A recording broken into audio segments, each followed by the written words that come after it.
Sabi jangan mentamu. Dodo ji, dodo suraga. Ada nasi ini yang ramai yang dalam ini yang ni yang dalam dia, domani. Saya kunci ramai, domani lo. Sahu mendinge, ayi mega, siapa numbar, tanzau jauh. Mutane, tajak, punya sama dapat, sama perang kumatat tak pior, no, di sana itu, di dia itu, kinu ya lah, itu, keboleh ni lah, nak jawab, itu, orang ini, siapa orang melo, langgar, siapa ini, jiwa ini, tapi doa. Sabi jangan mendadak. Segala boleh karena dia ni perma nak kusi. Dia tak boleh, perma tak boleh surale. Tak, sana kau tu cakap aja. Dia malu lo si bayi dia biar. Elok di dia bunga. Di luar sekali boleh cakap. Sama mendadak, main tuai al tanggal hingga. Alam siapa ini tahu mana? Sama bertanya. Karena dia adi jawab. Adi jawab karena dia ni, sana tak bahaya. Nampak je, dengan ini, mani alam kemana luar, logi punya tak. Usia logi punya mata tu segala boleh karena main jadi sini sini alam punya tahu mana. No, sama minta tahu je. Elok punya terbolak ke, dia kawan. Ni bani dia. Karena masa ni, tidak macam ni. Saya ijaz. Ni bani sudah. Kalau ijaz, pamalu jawab mesti. Ini cinta, ayah ini, nalunga ini,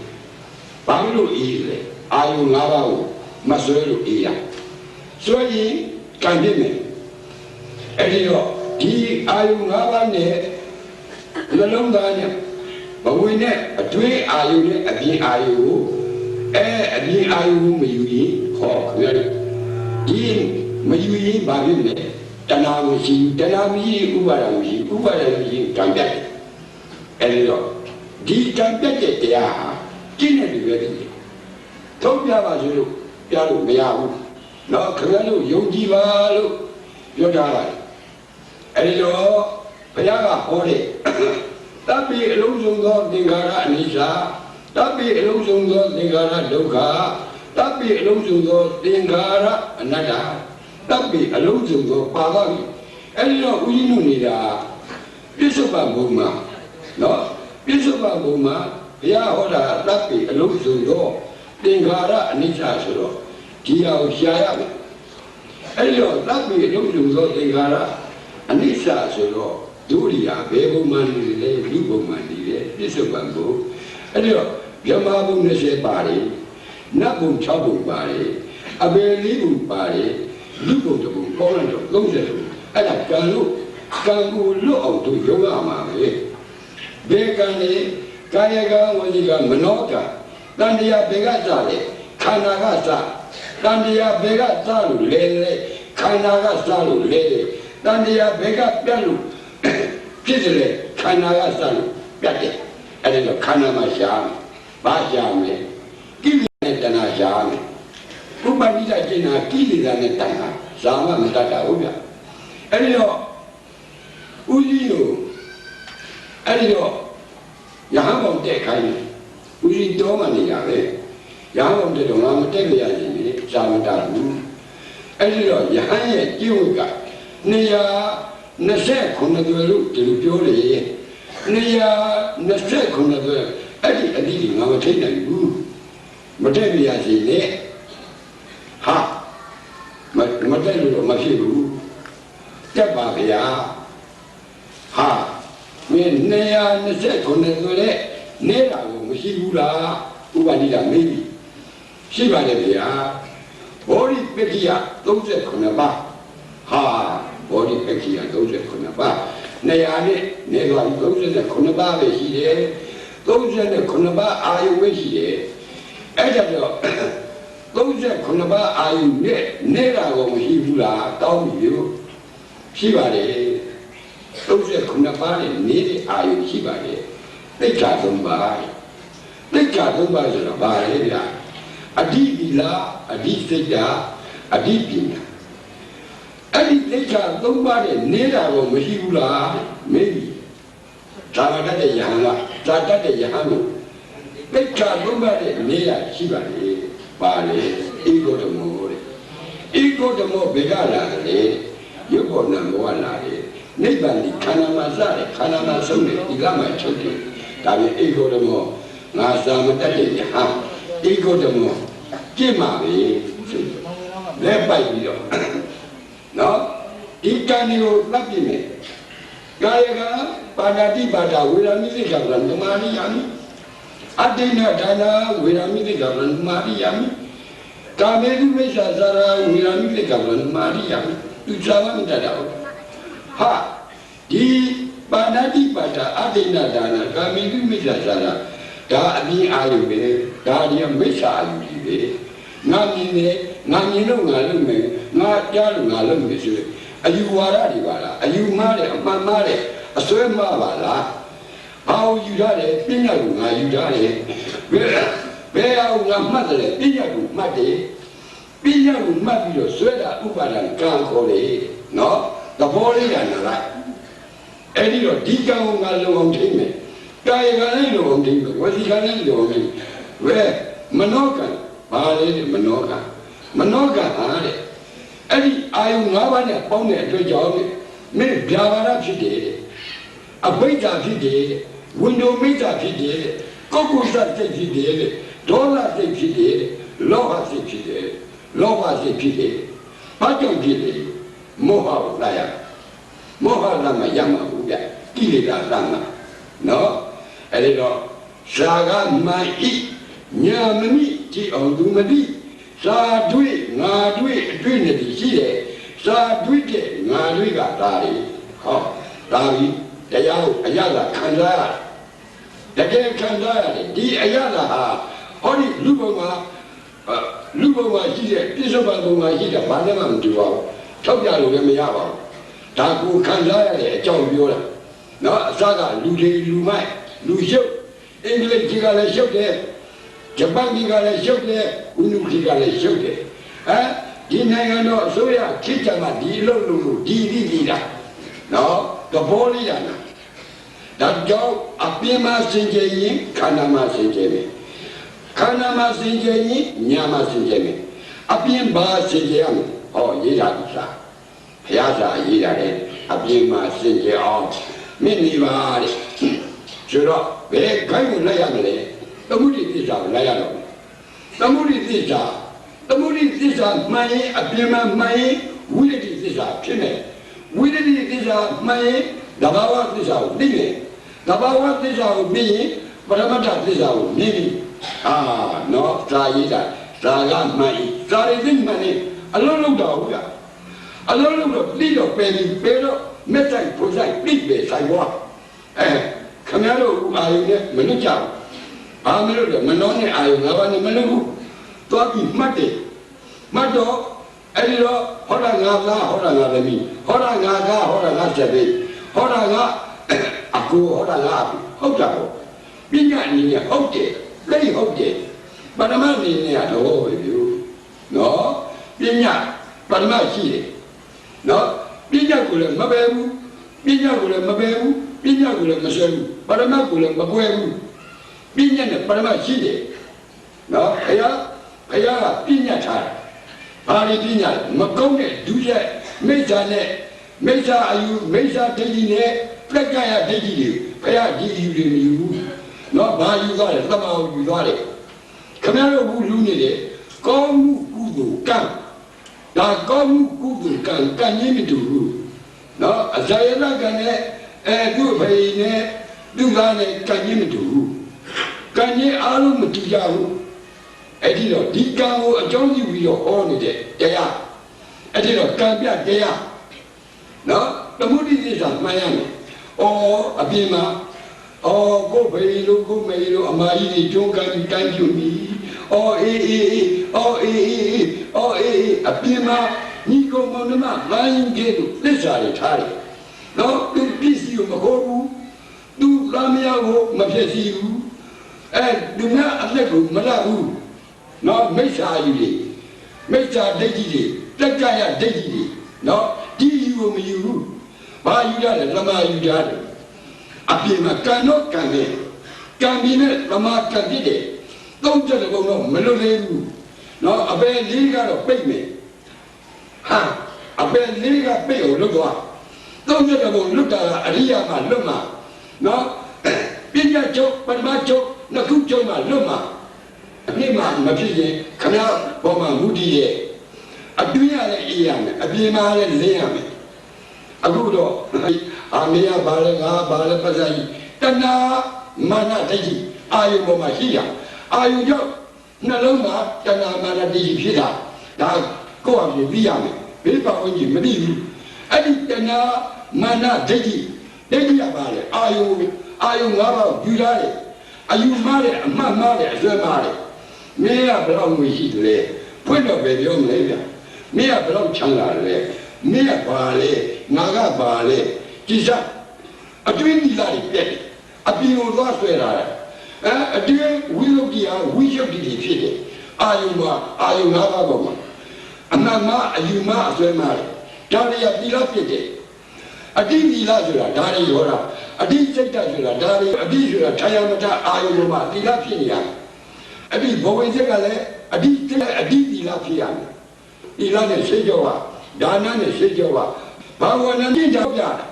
အဲ့ဒါကိုစေနာဖြစ်လာပြီအလူကြီးသူ့ဘာလဲညာလာတဲ့စေနာတွေခေါ်တယ်လက်ကြီးရှိပါလာတဲ့စေနာတဏှာနဲ့လာတဲ့စေနာဘယနဲ့လာတဲ့စေနာလက်ထုတ်တာလေဟာပြည့်စည်ရတယ်ညောကိုတာငါသာမင်းဒါရမှာလေဆိုပြောဖို့ပြီးအာကိုပြီးတော့လောကီအာကိုပြီးတော့လုပ်တဲ့စေနာတွေသွားရောတော့သုံးရက်တော့ဒီတဘောကတော့ကောင်းတာဟုတ်ဗျမိုးကြောခိုင်းနေပြီနော်အဲ့တာတွေကိုလာပြီးတော့ကိုဖေးလို့ကိုမေးလို့ကိုကြီးလို့ကိုညမလို့အဲ့ဒီပညာပေါ်မှာအကုန်ရှုံးပြီးတယ်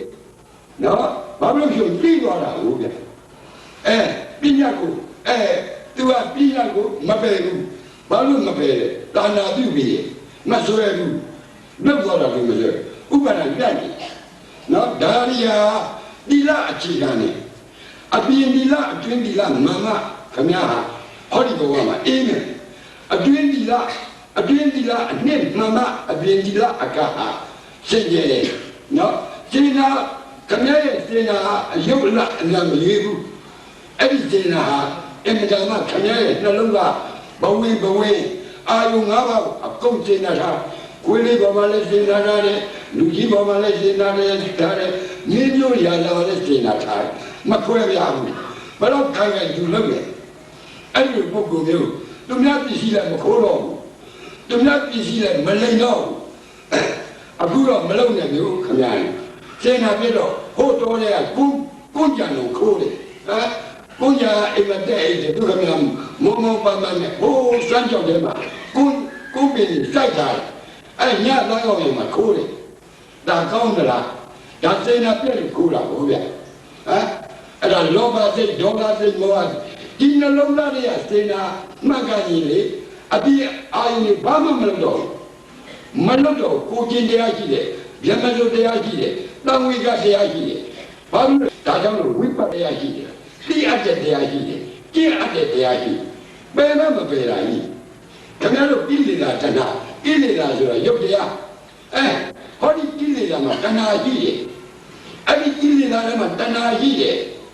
ဒါကြောင့်လို့အဲ့ဒီကိလေသာဟာတပ်ပြီးกว่าရေတော်ရဲ့အဲ့ဒီရုပ်တရားတပ်ပြီးလိုက်တဲ့ဉာဏ်နဲ့တပ်လိုက်တဲ့ရုပ်တရားကိုကံနဲ့မလုပ်နေกว่าအဲ့ဒီတော့ကိလေသာတဏှာကိလေသာရုပ်တဏှာနာအဲ့ဒါယုတ်နာနေတယ်ယုတ်နာခင်ဗျားတို့နှိမ့်ဆက်ဘာလို့နှိမ့်ဆက်အာယုံ၅ပါးမလို့ဘူးတိတဲ့ဇရဏလည်းမရှိဘူး ဝိဇ္ဇာသရဏတမန်တော်မီအတိတ်ကပါလာတဲ့ကံကိုမတတ်ဘူးဒီဘဝရဲ့ကံကိုတော့ဟာရှောင်ကြပါလေဗျာတတိပဲလူအဲ့ဂရေဘောမြောင်များဆိုသူများတဲ့မလတ်ပါဘူးသူများပြည်စည်းလည်းမခိုးပါဘူးသူများလာမရလည်းမပြည့်စည်ပါဘူးဘာမှလည်းမလုပ်ပါဘူးဒီအမေကြီးကဘာမှလည်းမလုပ်တိုက်ထဲမှာဂရိဘာဖတ်ကလေးရှိနေတာအဲ့ဒီအမေကြီးကသိချမ်းလာတာလေအဲ့လိုချမ်းလာတော့ဘာမှသူမလုပ်ပါဘူးသူများလည်းမလုပ်သူများပြည်စည်းလည်းမလုပ်သူများလာမရလည်းမပြည့်စည်ဘာမှသူမလုပ်သူလည်းခိုးလည်းမခိုးဘူးလည်းဘာလို့ဒီအမေကြီးကတုတ်တယ်လို့မလုပ်နိုင်ဘူးဥပါဒံကြောင့်မလုပ်တာညီးနေသွားစေသူတိုက်ကြီးရွှဲနေမနောကနေပြီးတော့အဲ့ဒီသူဝိသုတွေရွှဲနေတာအဲ့ဒါဆိုရင်ဥပါဒအဝိဇ္ဇာကြောင့်တရားလားသင်္ခါရကြောင့်တဏှာကြောင့်ဥပါဒကြောင့်ကံအဲ့ဒါလုံးတယ်လို့လေရတယ်ခင်ဗျာအပေကြတယ်မပြောဘူးအပေကြတာကတော့ဝတ်ဒီသတ်တာပဲခက်ဒီသတ်တာပဲနွားဒီသတ်တာပဲငါပတ်စံငါကြားတယ်ငါလုတ်ကျင်တာလုတ်တယ်ဟုတ်တာဗောလိုက်ရည်ဝိသတ်တာဗောဟုတ်တယ်ဒါကတော့သူ့သဘောပဲကိုကရှောင်ရမယ်တရားရှောင်ပြရမယ်ဘာလို့ရှောင်ရမလဲပယ်အပ်ရမယ်နော်ရှောင်ရမယ်ပယ်ရမယ်ရှိတယ်ဗျပယ်အပ်တဲ့တရားကဘာလဲခင်ဗျာဒီဝိပဿနာမဲ့ပြီးဒီပေါ့ကျင့်တော့မယ်ပယ်တော့မယ်ဘာလို့ပယ်မလဲကာမတဝဘဝတဝဒိဋ္ဌာတဝအဝိဇ္ဇာတဝအဝိဇ္ဇာအာယု6ပါးဖြတ်ပြရမယ်အာယု5ပါးပယ်ရမယ်အတွေ့အာယုပြအောင်ချထိတာကယုတ်တိတာနာထိတာကယုတ်တိတာကနာအတ္တဖြစ်တယ်အနတ္တဖြစ်မယ်အဲ့ဒီတော့ခင်ဗျာတပည့်ဘာမှလည်းမကြည့်အဲ့ဒီတော့တောင်မိုးထဲမှာရေ6ပေါက်ကြည့်တယ်5ပေါက်ပိတ်အပြင်တကားတွေပိတ်တာအတွင်းမနှောလာအဲ့ဒီကောင်လာအဲ့ဒီအတွင်းကဖို့ရှိရဲ့အဲ့ဒီဘုကလေအဲ့ဒီတောင်မိုးတွေမပိတ်ကြည့်လေဘုဘောကထွက်လိုက်ဒီဘောကထွက်လိုက်ဘုဘောကထွက်လိုက်ဒီဘောကထွက်လိုက်ခင်ဗျာဖို့ဖမ်းလို့ရအောင်အဲ့ဒီ5ဘောက်ကိုပိတ်ထားလိုက်တပေါက်တည်းဖွင့်မနာဖွင့်တာဘယ်ဟုတ်တရားလဲဘယ်မှာဒီမနောကဘယ်ဟုတ်တယ်မှာနာရိနာပြားကတင်တာကြည့်တယ်ဒါဆိုရမယ်အကအနာလေးမနောဖမ်းတာဟိုအာယုံနဲ့ဟိုအာယုံရှင်းလိုက်တယ်အဲ့မှာအတိလေးဖြစ်နေအဲ့ဒီလေဘဝင်ဒီလေးအဲ့မှာအတိလောက်နေဘဝင်ဒီလေးအဲ့မှာကတ်နေအဲ့ဒါပါလေခင်ဗျားကမိစ္ဆာယူတက္ကရာယူအကုန်လူတွေပိတ်နေရခင်ဗျားဝင်းကြီးတွေလည်းအကုန်ပိတ်နေရဒါကြောင့်လည်းမပြောဘူးမြင်လည်းမမြင်အာယုံကပါလည်းတတ်ပြီအာယုံကပါလည်းတတ်ပြီအတွင်းလည်းတတ်ပြီဘာလို့လဲကာယကဝစီကလည်းဘာမှမပြောတော့ရှင်းလိုက်လည်းမကောက်ရေလည်းမကောက်အဲ့ဒီဝင်းကြီးတွေမြတ်တယ်အဲ့ဒါအတိဒီလာခေါ်တယ်အသက်တရားနေတာနဲ့မြတ်တယ်ဒါမှအလုပ်မလုပ်အဲ့ဒီတော့လို့ကိုကမှန်ပါစေသမုဒိသစ္စာမှန်ပါစေသမုဒိသစ္စာအပြင်မှာသင်ကြပါစေအတွင်းမှာသင်တာဖြစ်ပါစေမိမိရဲ့သင်တာအာယု၅ပါးပေါ့ဘယ်လိုပဲဖြစ်ဖြစ်ကိုယ်ပဲဖြစ်ဖြစ်ကြောင်းသင်တာကိုယ်စင်တာရင်ဒီအကောင်မလားဘူးဗျကိုကဟောဒီနှလုံးသားစင်တာရင်အဲ့ဒီကောင်လည်းမလားဘူးအဲ့ဒီပစ္စည်းလည်းမခိုးဘူးသူများလည်းမဖြစ်စီဘူးကိုကြည့်တယ်လိတယ်အလိဟာဇာနာတာဘောဗျကိုမမကြည့်နိုင်ဘာဇာနာလဲခင်ဗျာတမျိုးကြီးဖြစ်နေတယ်ဝတ်တော့ဘုန်းကြီးဒီကနေ့ဝယ်လိုက်ယောဂီဓမ္မကြီးအိမ်ကြီးဝယ်လိုက်ညစာလေးစားလိုက်ဘူးပဲအိမ်လိုက်ကိလေသာမှာတဏှာတွေကြီးပဲအဲ့ဒီတော့ဒီတဏှာဘုရားကြိတ်သွားတယ်အဲ့ဒီတဏှာကိုတတ်မှာအတွင်းတဏှာကိုတတ်မှာအပြင်တဏှာပြတ်မယ်အတွင်းတဏှာမှာမတတ်ရင်ခင်ဗျားကအတွင်းတဏှာကြီးရှိတယ်အဲ့ဒီကိလေသာလည်းအဲ့ဒီအတွင်းတဏှာမှာမတတ်ရင်အပြင်တဏှာမပြတ်တော့လဲပြီးစက်ကြခင်ဗျားတို့နော်အဲ့ဒီတော့ဒီဟာကိလေသာနဲ့တဏှာတတ်တဲ့တန်ခေါ်တယ်ဗျနော်အဲ့ဒီကံဟာဘာကြောင့်လဲဥပါဒံကြောင့်ဖြစ်ဥပါဒံကဘာကြောင့်လဲတဏှာကြောင့်ဖြစ်တာတဏှာကဘာကြောင့်လဲပညာကြောင့်ဖြစ်တာပညာဘာကိုသွားမှလဲပညာဘာမှတာသွားရောဘုရားခင်ဗျာနော်ပြောတော့လွယ်တယ်လွတ်တော့ခက်တယ်လွတ်ကြအဲ့ဒီတော့ဒီတရားဟာမပေါက်လို့ရှိရင်ခါကြည့်တော့ရေရောက်တာလေရအပေလေးကတော့ဖိတ်တာလေအဲ့ဒါလွတ်ကြပါနော် လူရ7ပါးလုံးနေခဲ့အဲ့ဒီတဏှာလက်တနဲ့ခမည်းတဏှာနဲ့ဒိဋ္ဌိလက်တနဲ့ခမည်းကဘာဖြစ်သမာဖြစ်နေမိစ္ဆာလည်းမိစ္ဆာဒိဋ္ဌိလည်းမဟုတ်တော့ဘူးလက်ကရဒိဋ္ဌိလည်းမဟုတ်တော့ဘူးငါရွယ်လည်းမဟုတ်တော့ဘူးခမည်းကတမာရွယ်ဖြစ်နေစေနာမှန်းလာပြီဒါလေးကိုလုပ်ဖို့ဥပန္တိကြကတိုက်တွန်းတာပါဥပန္တိကြလည်းပြီးမှာပဲအဲ့ဒီယုတ်ကအနတ္တခမည်းအခုမြင်နေကြတာအလုံးကြောက်ကအတ္တတွေဖြစ်အတ္တတွေကကြည့်ပါဗျာခမည်းဒါနဲ့လေပြီပေါ့ဘာမှလည်းဧကောဓမောဘယ်ကလာလဲရုပ်တော်နာဘောကလာခုနသူညစ်ချလိုက်တာတို့လားအဲ့ဒါဇာမတာဘူးတဲ့ငါအဲ့ဒီဝိနည်း129လည်းငါဒီဘူးတဲ့ဇာလကတောင်ငါပယ်တာမဟုတ်ဘူးတဲ့ဒီ129လည်းအာယုံအသိတွေငါထိနေရင်ငါဘယ်လိုလုပ်ထိနိုင်မလဲဒီချက်ကတော်တော်များတဲ့စိတ်ရုပ်ကလေးငါတော့နာကလေးတလိမ့်ဖြစ်နေမှာမလို့ငါမှကိလေသာကျွေးတင်မယ်ကိလေသာငါတတ်ရမယ်ဟောသူ့ဟာသူထွက်လာတာကိလေသာငါမှတဏှာပြတ်မယ်ဟာဝိနည်း120လို့မှတ်နေတဲ့မင်းတို့သမု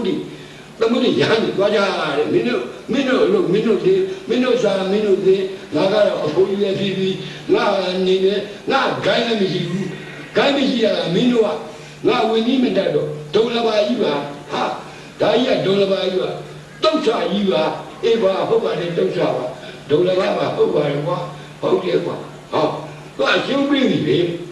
အဲ့ဒီလိုနေတဲ့ရဟန်းခေါ်တယ်နော်အခုခင်ဗျားတို့ထွက်ပြီးတော့အခုတရားဟောပြီးပါအဲ့ဒါခန္ဓာကြီးခန္ဓာကခင်ဗျားမြင်တော့မသိဘူးလားမျက်စိမြင်တော့မသိဘူးလားသိပါလေဗျာအဲ့ဒီသိစိတ်ကလေးဟာလေဝိပဿနာပြောင်းလိုက်ကြအဲ့ဒီစိတ်ကလည်းဘာဖြစ်လာဓာတ်ဖြစ်လာအဲ့ဒါစိတ်ဓာတ်ပြစိတ်ဓာတ်ဝိပဿနာဝေဒနာနုပဿနာစိတ်ဓာတ်ဝိပဿနာခင်ဗျားဆိုရတယ်ဗျစိတ်ကဓာတ်ဖြစ်အောင်လုပ်လိုက်ဗျအနတ္တဖြစ်အောင်လုပ်လိုက်ဗျအဲစိတ်ဆိုရင်ခင်ဗျာအတ္တဖြစ်သွားလိမ့်မယ်ဗျကံဖြစ်သွားလိမ့်မယ်ဗျခင်ဗျာပြန်ကြည့်ဟောဇာမတတ်တဲ့ယဟန်ပြောတော့အဲ့ဒီတော့ဦးကြီးမှာလာပါတဲ့အကြောင်းမှာအဲ့ဒီတော့အားလုံးကဘာကသာနာတော်ပြီတဲ့ဟာရိုက်ပြီအဖို့ဒီအင်္ဂလိပ်လိုပြောလိုက်တာဘုန်းကြီးညာကိုနိုင်ငံကခရီးရန်လာအောင်လို့မူစလင်လာပြီးကြောက်အောင်လို့ကိုပြည်မှာကိုလှုပ်လိုက်ဦးမူစလင်ကလည်းဥပဒိတာကြောင်းလားခရီးရန်လည်းလာသူများနိုင်ငံကပြုရမလို့ပါဘူးဇာမတတ်လို့ပြောတာမဟုတ်ဘူးကိုနိုင်ငံမှာကဏ္ဍကြောင်လို့ခရီးရန်နေရှိတယ်လာတယ်အခုနေတာခရီးရန်ကြောင်းနာမှာပဲဟာလာတာပဲလာလူကလည်းပြေးလိုက်တယ်ရော့တတော့ဟာသူတို့ပြောနော်အဲ့ဒါဝိနည်းမြင်လိုက်တော့ဘာဘုန်းကြီးလည်းဖြစ်လာအဲ့ဒီအပြင်းမှမစင်ကြရင်ခန္ဓာမှမစင်ကြဘူးခန္ဓာမှမစင်ကြရင်ညမှမစင်ညာကြီးလို့အပြင်းနဲ့ခန္ဓာကိုသိသွားတာဘောဗျမဆွဲဘူးလေနော်အဲ့ဒီတော့မုစလင်တွေလာပါတယ်ခင်ဗျားတို့ဂောဘဂယဝိသုဒ္ဓိဂောဘဂယလူတွေမေးပါ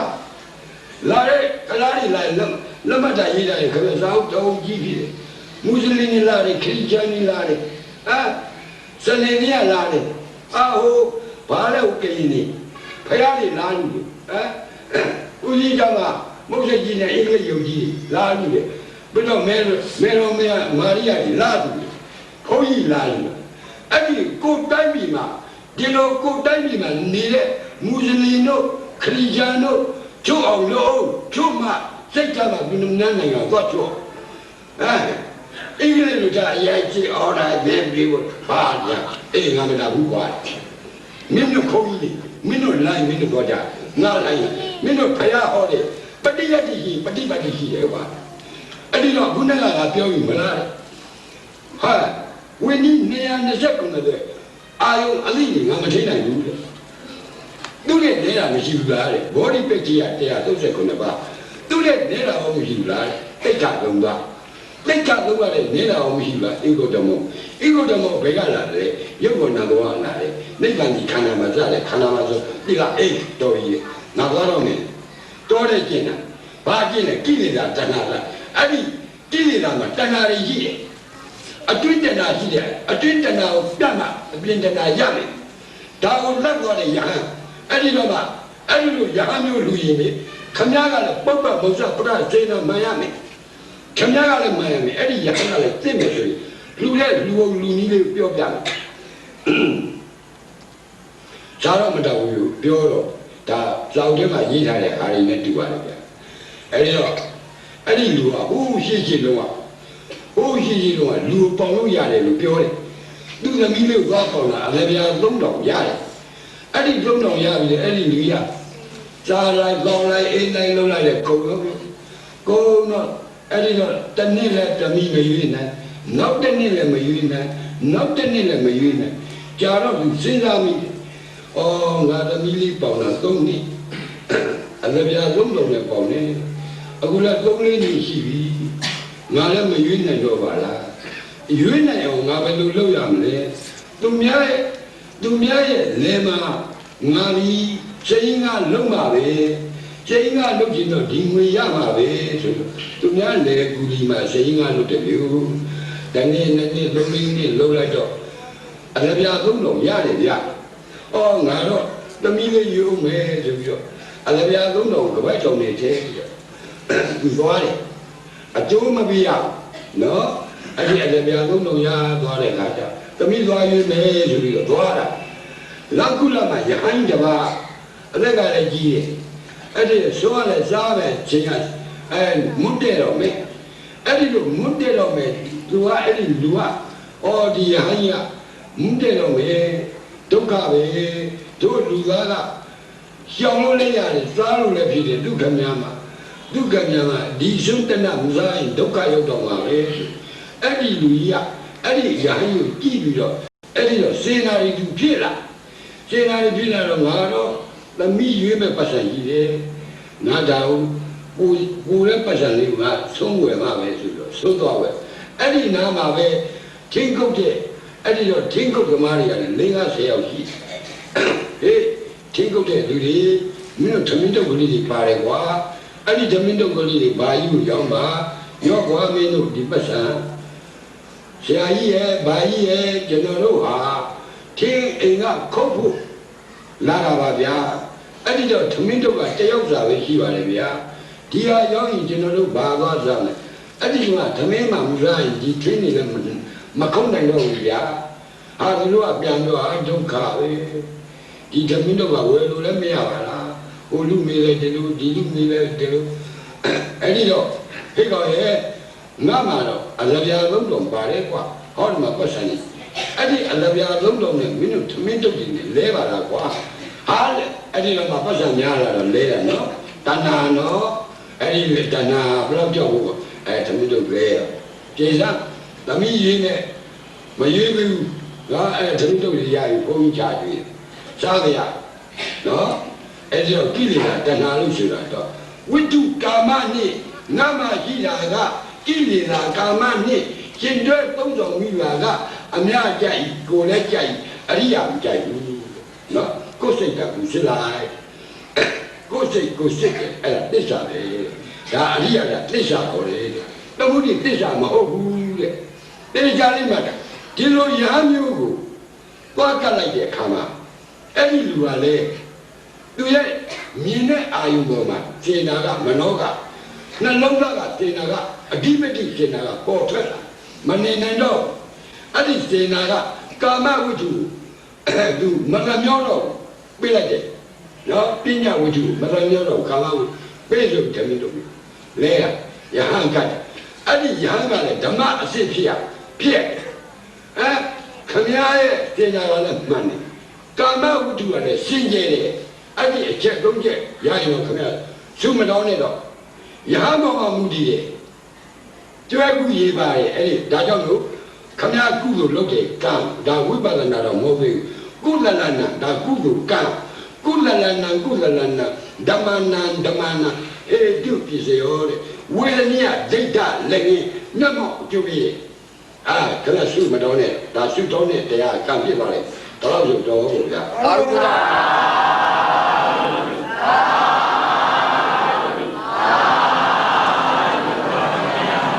ခင်ဗျားတို့လူချင်းရင်လူဦးရင်ရတော့ရပြန်ရအားကြီးကြမှာဒါနဲ့ပြန်မှာနော်ခင်ဗျားတို့ဟောရနေတရားဟောပြီးအဲ့ဒီမှာရ နေတယ်ခင်ဗျားတို့မနဲ့မရှိတော့ညာရင်းကြပါမယ်နော်အခုအလူခံလို့ရတဲ့ပတ်စံတွေကိုဦးကြီးကနေပြီးတော့ဟောဒီမှာရှိတဲ့ဘောဘကရတွေအကုန်ပေးပြခြင်းနဲ့နော်ခင်ဗျားတို့တရားလူနဗျာလူဖုတ်လူတဲလူခင်ဗျားတို့သဘင်လူခင်ဗျားတို့ရှိတာဘီလူစင်တာအဓိကပဲဝိသုကာမပညာခေါ်တယ်ပညာကိုခင်ဗျားတို့မဆွဲလို့ပြူလိုက်တာအဲ့ဒါခင်ဗျားတို့ကတစ်ချက်ကိုတစ်ချက်ပြတယ်ခင်ဗျားတို့ရဲ့အဝိဇ္ဇာတို့ကြီးဟာသီလနဲ့ရှင်းကြောတယ်ဒါနနဲ့ရှင်းကြောတယ်ဘာဝနာနဲ့ဟော